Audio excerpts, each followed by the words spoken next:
नमस्कार, मैं अमित त्रिवेदी, ज्योतिषाचार्य। कन्या राशि वालों, एक तरफ काला जादू है, दूसरी तरफ काला जादू करने वाले लोग हैं और एक तीसरा एंगल भी है कि कुछ लोग काला जादू करवाते हैं। तो एक प्रकार से ये एक बहुत अनोखा ट्रायंगल बनता है। आज इस वीडियो में मैं आपको ये जानकारी दे रहा हूँ कि काला जादू क्या है, आपकी सभी भ्रांति दूर कर दूंगा और काले जादू से बचने का सात्विक उपाय कौन सा है। काले जादू को आप कैसे पहचानोगे, काले जादू को प्रभाव को पहचानना अत्यंत आवश्यक है। तो आप इसे कैसे पहचानोगे, इसके अनुसंधान में भी मैं जानकारी दूंगा। साथ ही आपको ये भी बताऊंगा कि इसके अनुसंधान में हमें क्या सावधानी रखनी है, हम काले जादू का शिकार न बने, किसी भी नकारात्मक आसुरी ऊर्जा के शिकार हम न बने। इसके अनुसंधान में हमें क्या सावधानी रखनी होगी, ये सब जानकारी मैं आपको दूंगा। किंतु अभी तक आपने इस चैनल को सब्सक्राइब नहीं किया है तो अब सब्सक्राइब कर लीजिए और कमेंट बॉक्स में आप जिस भगवान में श्रद्धा रखते हो उस भगवान का जयकारा लिख दीजिए। साथ ही इस वीडियो को शेयर अवश्य कीजिए, लाइक भी कीजिए और यह वीडियो पूरा देखिए। चलिए आगे बढ़ते हैं।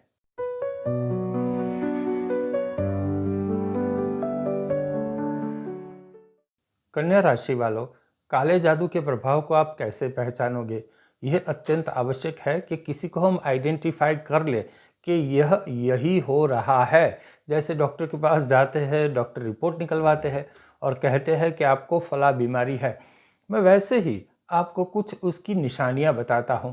आपको लाल कपड़े के ऊपर कुछ कुछ भी लपेटा है तो आपको सावधान रहना है। साथ ही लाल पदार्थ जैसे कि लाल गुंजा, लाल पत्थर, लाल कपड़ा, लाल चिरमी मोती, इन सभी से आपको सावधान रहना है। किस प्रकार से, मान लो अचानक से लाल कपड़े में लपेटा हुआ कुछ आपको मिल जाए, कुछ आपके देखने में आ जाए जो आपके आसपास होता हो, तो वहाँ आपको सावधान रहना है। और जो मैंने यहाँ पदार्थ आपको कहे वह अगर आपके आसपास दिखाई देते हैं तो भी आपको सावधान रहना है। साथ ही काले कपड़े से कुछ भी चीज़ आपके ऊपर आती है और इसके ऊपर लाल कलर के दाग है तो भी आपको सावधान रहना है। और रात्रि में आप नींद में चलने लगोगे, इसका एक प्रभाव ये भी है। मान लो आप नींद में चलते हो तो एक प्रकार से ये मानसिक बीमारी भी हो सकती है, किसी भी प्रकार का मेंटल डिस्टर्बेंस हो सकता है। लेकिन ये बार बार हो रहा है तो यहाँ आपको सावध रहने की आवश्यकता है। और आप अगर इस प्रकार की बीमारी के पकड़ में आते हो तो सात्विक पूजा उपासना करनी है, जो मैं आगे आपको बता रहा हूँ। साथ ही रात्रि को स्वप्न आना, लेकिन स्वप्न में भी कैसे स्वप्न आना, आपको एक बहुत बड़ा एक्सीडेंट दिख जाए, आपको ब्लड लॉस दिख जाए और कुछ डरावने ऐसे स्वप्न आ जाए कि जिसके अंदर असुर दिखने लगे, इस प्रकार के स्वप्न आते हैं तो यहाँ आपको सावधान होना है। डरना नहीं है, क्यों नहीं डरना ये भी मैं आगे आपको बता रहा हूँ। कन्या राशि वालों, कन्या राशि वालों, यह भी जान लो कि काला जादू आखिर है क्या, जिसे हम मैली विद्या भी कहते हैं, ब्लैक मैजिक भी कहते हैं। तो ये क्या है, इसके विषय में बहुत अलग अलग भ्रांति होती है। सबसे पहले ये जान लो कि काला जादू कब काला जादू कहा जाता है। ये तो एक प्रकार की तंत्र विद्या है। अब तंत्र विद्या दो प्रकार की होती है, अशुभ तंत्र विद्या और शुभ तंत्र विद्या। अशुभ तंत्र विद्या किसे कहते हैं, जो काले जादू की श्रेणी में आती है, जहाँ अशुभ पदार्थ का उपयोग होता है, अशुभ स्थल का उपयोग होता है, अशुभ संकल्प का उपयोग होता है, इसे हम कहते हैं काला जादू। क्योंकि ये तीनों जब सम्मिलित होते हैं तब परिणाम तो अच्छा होता ही नहीं। अब आप लोग काले जादू करने वाले को बहुत शक्तिशाली समझते हो, ठीक है, सबकी अपनी अपनी राय है, इसके अनुसंधान में मैं कोई डिबेट करना नहीं चाहता। लेकिन ये जान लो कि जो लोग भी काला जादू करते हैं, काला जादू करने वाले उद्धार की शक्ति लेते हैं, और जो सात्विक पूजा उपासना करते हैं उन्हें भगवान की शक्ति एक वरदान के रूप में उन्हें दी जाती है। अब ये जो उद्धार की शक्ति लेते हैं, किस प्रकार से उद्धार की शक्ति लेते हैं, वह लोग डाकिनी, शाकिनी, पिशाचिनी, इस प्रकार से जीन, इस प्रकार से लोगों को काम पे लगा देते हैं, ऐसे आसुरी शक्ति को। अब काम पे लगाते हैं, क्यों लगाते हैं, किसी का बुरा करने के लिए, उनको कुछ आदेश देते हैं तो वो उस काम को पूरा करने के लिए लग जाते हैं। अब उनको साधा है अशुभ करने वालों ने अब साधा है तो वो ऐसे ही काम नहीं करते, वह लोग उसके बदले में कुछ मांगते भी है, उसकी मांग पूरी करनी पड़ती है और वह चुकाने के लिए सब असमर्थ ही होते हैं। आप चाहे कुछ कर लो, उनकी मांग आप स्वीकार नहीं सकते, उनकी मांग आप संतुष्ट कर ही नहीं सकते। इस प्रकार की मांग होती है, उनकी मांग बार बार होती है। किससे होती है? जो काला जादू करता है उसके प्रति और जो काला जादू करवाता है उसके प्रति। अब एक प्रकार से दोनों पाप के भागीदार बनते हैं और दोनों को बहुत पीड़ा झेलनी ही पड़ती है, ये निर्विवाद बात है। अब आप ये कहेंगे भाई उनको तो पीड़ा झेलनी पड़ती है, लेकिन हमारा क्या? जिसके ऊपर काला जादू हो गया उसका तो बुरा हो ही गया, वह फिर क्या करेगा? हम ये कहते हैं कि सबसे पहले तो काले जादू के प्रभाव से ही हम बच जाए, और अगर कुछ होता भी है मान लो, तो इससे बचने के सात्विक उपाय है हमारे सनातन धर्म में। सात्विक उपाय बहुत मजबूत है, बहुत सक्षम है और आसुरी शक्ति के ऊपर यह सात्विक उपाय हमेशा भारी पड़ते हैं। हम जानते हैं कि आसुरी और दैवी शक्ति का युद्ध पुराण में हमने देखा, पढ़ा, सुना। विजय किसका हुआ? हमेशा दैवी शक्ति का विजय हुआ। अब क्या सावधानी रखनी है और काले जादू क्यों प्रभावी होता है ये समझ लीजिए। अब जैसे कि मैं आपको कैसे समझाऊं, जैसे कि ये कोरोना की बात ले लेते हैं। कोरोना के विषय में क्या हुआ था कि भाई जिसकी इम्यूनिटी कम होती है उनको ये कोरोना का वायरस प्रभावी हो जाता है और वह बीमार पड़ते हैं, बहुत बीमार पड़ते हैं, कभी कभी मृत्यु भी हो जाती है। इस प्रकार की प्रॉब्लम होती है। लेकिन जिसकी इम्यूनिटी मजबूत है, इम्यूनिटी जो लोग बढ़ाते रहते हैं हमेशा, क्योंकि इम्यूनिटी बढ़ानी रहती होती है, वायरस का हमला तो हमेशा होता ही है, और अगर हमारी इम्यूनिटी मजबूत होगी तो हम वायरस के दुष्प्रभाव को नाश कर ही देंगे। इसी प्रकार से जैसे इम्यूनिटी बढ़ानी है, इसी प्रकार से हमें हमारी पवित्र ऊर्जा को बढ़ानी है, ये बात आप समझ लो। अब हम तो व्यवहार में चलते हैं, लोगों से मिलते हैं, जॉब करते हैं, बिजनेस करते हैं, सोसाइटी में उठते बैठते हैं, अनेकों लोगों से मिलना पड़ता है, मिलते हैं। अब क्या होता है, जो लोग काला जादू करवाते हैं, वैसे काला जादू कौन करवाता है? हमारे आसपास के लोग ही करवाते हैं। जो हमारा सीधे तौर पे नुकसान नहीं कर सकते, वह लोग काले जादू का सहारा लेते हैं। वह लोग जो हमारे हित शत्रु होते हैं, जो लोग हमारे सामने मीठे मीठे बनते हैं, अच्छे बनते हैं, वो भी काले जादू का सहारा हमारे लिए ले सकते हैं। तो हमको तो जानकारी नहीं है कि कौन क्या है, तो हम तो सबसे मिलते रहते हैं, तो ऊर्जा का आदान प्रदान होता है। हमारी पवित्र ऊर्जा कहीं पे निर्बल होती है, उनकी आसुरी ऊर्जा आ भी जाती है, क्योंकि लोगों से जब हम मिलते हैं तो ऊर्जा का आदान प्रदान तो होता ही है। ऊर्जा का आदान प्रदान ये संसार का नियम है, पूरा संसार इसी से चलता है। सूर्य की शुभ ऊर्जा जब मिलती है तभी हमारा देह टिकता है, तभी ये जीव मात्र टिक पाते हैं। तो ऊर्जा का आदान प्रदान तो हमेशा होता रहता है।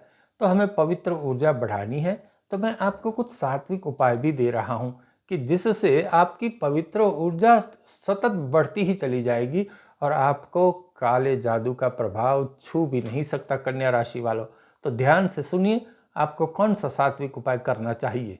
कन्या राशि वालों, आपकी राशि चक्र का मैंने अभ्यास किया है और कुछ सात्विक उपाय मैंने आपके लिए तय किए हैं। वह आपको बहुत अच्छा प्रभाव दिलाएंगे, शुभ फल आपको दिलाएंगे, पवित्र ऊर्जा आपको इसी से द्वारा प्राप्त हो सकती है। सबसे पहले मैं वही पुरानी बात याद दिलाता हूँ, आपने अभी तक इस चैनल को सब्सक्राइब नहीं किया है तो सब्सक्राइब कर लीजिए। और जी हाँ, कमेंट बॉक्स में आप जिस भगवान में श्रद्धा रखते हो उनका जयकारा भी लिख दीजिए, लाइक भी कीजिए और नोटिफिकेशन का जो बटन है उसके ऊपर भी प्रेस कर दीजिए, तो मेरा नया वीडियो आएगा आपको तुरंत जानकारी हो जाएगी। कन्या राशि वालों, आपको छोटे अनाथ बच्चों की सेवा करनी है। अनाथ आश्रम में जा करके आपको कुछ अनाथ बच्चों की सेवा करनी है। आपकी यथाशक्ति, आपकी जो भी शक्ति है इसके अनुसार आपको सेवा करनी है। और नाथ संप्रदाय के किसी साधु को आप दान दक्षिणा दिया कीजिए। नाथ संप्रदाय का किसी भी साधु आप मिल जाए या कोई ढूंढ लो नाथ संप्रदाय के साधु को, आप उनको यथाशक्ति दान दक्षिणा दिया कीजिए। नारायण कवच का पाठ आप अवश्य कीजिए। नारायण कवच आपको जैसे युद्ध में बख्तर होता है, बुलेट प्रूफ जैकेट होता है, ऐसा ही आपके लिए एक कवच है जो आपको सर्व प्रकार से रक्षा देगा। और नारायण कवच आपके लिए बहुत अनुरूप है, ये बात आप समझ लो। आपको हर समय हर स्थल पर ये नारायण कवच आपको सर्व प्रकार से रक्षा देगा। और हो सके तो लाल कलर के वस्त्र मत पहनिए। अब कुछ लोग कहेंगे कि भाई हम शुभ प्रसंग में जाते हैं तो हमारे हिंदू रीति रिवाज में लाल कलर को शुभ भी माना गया है। जी हाँ, शुभ भी माना गया है, लेकिन आजकल कुछ लोग ऐसे भी होते हैं कि शुभ का सहारा लेके अशुभ करते हैं। तो क्या हम शुभ का सहारा हम न ले? शुभ संकल्प के लिए, शुभ संकल्प के लिए शुभ का सहारा लेना अत्यंत आवश्यक है, लेना ही चाहिए। लेकिन आप लाल वस्त्र कैसे धारण करोगे? आपको श्री नारायण का स्मरण करके लाल वस्त्र धारण कर लेने हैं, उसमें कोई बाधा नहीं आएगी, कोई प्रॉब्लम नहीं आएगा, ये बात आप जान लो। और द्वादशी मंत्र बड़ा पवित्र मंत्र है, ओम नमो भगवते वासुदेवाय। इस मंत्र की एक माला तुलसी की माला से आपको करना है। इस मंत्र की एक माला बस कर ली, समझ लीजिए आपको कोई भी नकारात्मक ऊर्जा छू नहीं सकती। लेकिन एक अच्छा फल ये मिलेगा कि आपकी पवित्र ऊर्जा बहुत बढ़ जाएगी। आपके घर में होने से, ऑफिस में होने से काला जादू आपको छू भी नहीं सकता, उस प्रीमाइसिस में नहीं आ सकता। इस प्रकार की आपको सात्विक ऊर्जा प्राप्त हो जाएगी। कन्या राशि वालों, कन्या राशि वालों एक बात समझ लो, कभी डरना नहीं है, डर का सामना करना है। क्योंकि ये काले जादू की एक खासियत है, सबसे पहले वो आपको डराता है। जब डराता है तो क्या होता है, आपका पवित्र बल एकदम से घट जाता है। अभी आप डरते रहते हो तो एक समय ऐसा आता है कि काले जादू की नेगेटिव ऊर्जा एकदम से आपके ऊपर प्रभावी हो जाती है और आप इसके शिकार हो जाते हो। तो डरना नहीं है, मन मजबूत रखना है और सात्विक पूजा उपासना का सहारा लेना है। लेकिन आपको सावधानी क्या रखनी होगी? जैसे कोरोना के समय में हम जानते हैं कि भाई हाथ हमको बार बार धोने हैं, हमको स्वच्छता रखनी है, इस प्रकार से सावधानी रखते थे। तो यहाँ सावधानी क्या रखोगे? क्या सावधानी रखनी है कन्या राशि वालों? आपको बहुत बोलना नहीं है, मितभाषी बनना है, आवश्यकता अनुसार ही आपको बात करनी है। ये बात आप सावधानी से मन में ठसा लो। और आप कभी भी किसी के रूप में भी मन में खुन्नस मत पालना। अगर आप मन में खुन्नस पालोगे तो नेगेटिव ऊर्जा आपके ऊपर तो स्वयं हावी हो जाएगी। और वो लोग इतने निष्णात तो होते ही है कि सामने वाले को देख करके ही पहचान ले कि इसके ऊपर नेगेटिव ऊर्जा का प्रभाव कितना हो सकता है, कब तक हो सकता है। तो आपको इस प्रकार से सावधानी रखनी है। और जो लोग सीनियर सिटीजन है तो सीनियर सिटीजन को आपको सम्मान देना है, कभी उसका अपमान नहीं करना। साथ ही पिता तुल्य स्त्री और पुरुष दोनों का आपको सम्मान करना है, कभी उनको परेशान नहीं करना, ये बात आप समझ लो। तो इतनी आपको सावधानी कन्या राशि वालों रखनी है जिससे आप इसके शिकार नहीं हो सकते। और आपको स्वयं काले जादू से दूर रहना है, ये बात जान लो। क्योंकि आपकी राशि चक्र का मैंने अभ्यास किया है, कभी कभी आपका भी मन बन सकता है। क्योंकि तकलीफ और मुश्किलात और ऐसी परिस्थिति जहाँ से मनुष्य को लगता है मैं उभर नहीं सकता, वही लोग फिर जाते हैं काले जादू का सहारा लेते हैं।